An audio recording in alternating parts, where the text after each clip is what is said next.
జమ్మూ కాశ్మీర్లోని కుల్గాం జిల్లాలో ఎన్కౌంటర్. ఉగ్రవాదులు జవాన్ల మధ్య ఎదురు కాల్పుల్లో 2 సైనికులు మృతి. ఉగ్రవాదుల ఏరివేతే లక్ష్యంగా ఆపరేషన్ అఖల్. ఆపరేషన్లో వీరమరణం పొందిన ప్రీత్పాల్ సింగ్, హర్మిందర్ సింగ్. జమ్మూ కాశ్మీర్లోని కుల్గాంలో భద్రతా దళాలు ఉగ్రవాదుల మధ్య ఎన్కౌంటర్ 9వ రోజు కూడా కొనసాగుతోంది. ఈ ఎన్కౌంటర్లో 2 ఆర్మీ సైనికులు అమరులయ్యారు. నిన్న రాత్రి ఉగ్రవాదులు భద్రతా సిబ్బంది మధ్య జరిగిన కాల్పుల్లో 4 భద్రతా సిబ్బంది గాయపడ్డారని, విధి నిర్వహణలో 2 భద్రతా సిబ్బంది అమరులయ్యారని అధికారులు తెలిపారు. గత 10 ఏళ్లలో జరిగిన అతి పొడవైన ఉగ్రవాద వ్యతిరేక ఆపరేషన్లలో ఇది ఒకటి అని వారు తెలిపారు. కుల్గాంలో అఖల్ ఆపరేషన్ ప్రారంభమైనప్పటి నుంచి ఇప్పటి వరకు 11 మంది భద్రతా సిబ్బంది గాయపడ్డారని అధికారులు తెలిపారు.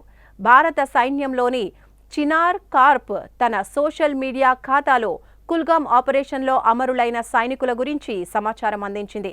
దేశం కోసం అమరులైన ధైర్యవంతులైన లెఫ్టినెంట్ కల్నల్ ప్రీత్పాల్ సింగ్, జవాన్ హర్మిందర్ సింగ్ల త్యాగానికి చినార్ కార్ప్ సెల్యూట్ చేస్తుందని ఆయన రాశారు. వీరి ధైర్యం, అంకిత భావం ఎల్లప్పుడూ మనకు స్ఫూర్తినిస్తాయని చెప్పారు. ఇంకా ఆపరేషన్ ఇప్పటికీ కొనసాగుతోందని ఆయన పేర్కొన్నారు. ఇక ఆపరేషన్ అఖల్ ఆగస్టు 1న ప్రారంభమైంది. ఈ ఆగస్టు 1న ప్రారంభమైన ఈ ఎన్కౌంటర్లో ఇప్పటి వరకు 3 ఉగ్రవాదులు హతమైనట్టు అధికారులు తెలిపారు.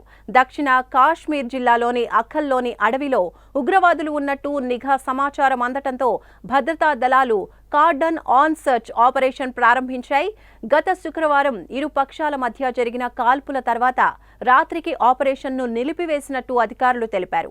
తర్వాత కార్డన్ను బలోపేతం చేసి అదనపు సైనికులను ఆ ప్రాంతానికి పంపారు.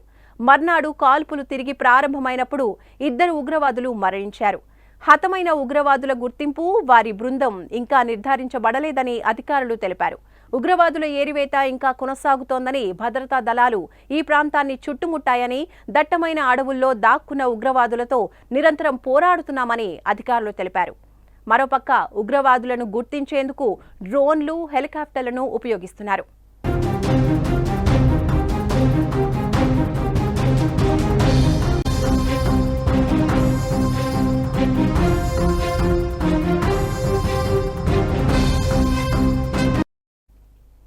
జమ్మూ కాశ్మీర్లోని కుల్గాంలో భద్రతా దళాలు ఉగ్రవాదుల మధ్య ఎన్కౌంటర్ 9వ రోజు కూడా కొనసాగుతూ ఉంది. ఈ ఎన్కౌంటర్లో భాగంగా 2 ఆర్మీ సైనికులు అమరులైనట్టుగా తెలుస్తోంది. నిన్న రాత్రి ఉగ్రవాదులు భద్రతా సిబ్బంది మధ్య జరిగినటువంటి కాల్పుల్లో 4 భద్రతా సిబ్బంది గాయపడ్డారని, ఇక విధి నిర్వహణలో 2 భద్రతా సిబ్బంది అమరులయ్యారని అధికారులు తెలియజేస్తున్నారు. గత 10 ఏళ్లలో జరిగిన అతి పొడవైన ఉగ్రవాద వ్యతిరేక ఆపరేషన్లలో ఇది ఒకటి అని వారు తెలిపారు. కుల్గాంలో అఖల్ ఆపరేషన్ ప్రారంభమైనప్పటి నుంచి ఇప్పటి వరకు 11 మంది భద్రతా సిబ్బంది గాయపడ్డారని అధికారులు తెలియజేస్తున్నారు. భారత సైన్యంలోని చినార్ కార్ప్ తన సోషల్ మీడియా ఖాతాలో కుల్గాం ఆపరేషన్లో అమరులైన సైనికుల గురించి సమాచారాన్ని అందించింది. దేశం కోసం అమరులైన ధైర్యవంతులైన లెఫ్టినెంట్ కల్నల్ ప్రీత్పాల్ సింగ్, అలాగే జవాన్ హర్మిందర్ సింగ్ త్యాగానికి చినార్ కార్ప్ సెల్యూట్ చేస్తోందని ఆయన తెలిపారు. వీరి ధైర్యం, అంకిత భావం ఎల్లప్పుడూ మనకు స్ఫూర్తినిస్తాయని ఆయన తెలిపారు. ఇంకా ఆపరేషన్ ఇప్పటికీ కొనసాగుతోందని ఆయన పేర్కొన్నారు. ఇక ఈ ఆపరేషన్ అఖల్ ఆగస్టు 1న ప్రారంభమైంది. ఆగస్టు 1న ప్రారంభమైన ఈ ఎన్కౌంటర్లో ఇప్పటి వరకు 3 ఉగ్రవాదులు హతమైనట్టు అధికారులు తెలియజేస్తున్నారు. దక్షిణ కాశ్మీర్ జిల్లాలోని అఖల్లోని అడవిలో ఉగ్రవాదులు ఉన్నట్టు నిఘా సమాచారం అందడంతో భద్రతా దళాలు కార్డన్ ఆన్ సర్చ్ ఆపరేషన్ ని ప్రారంభించాయి.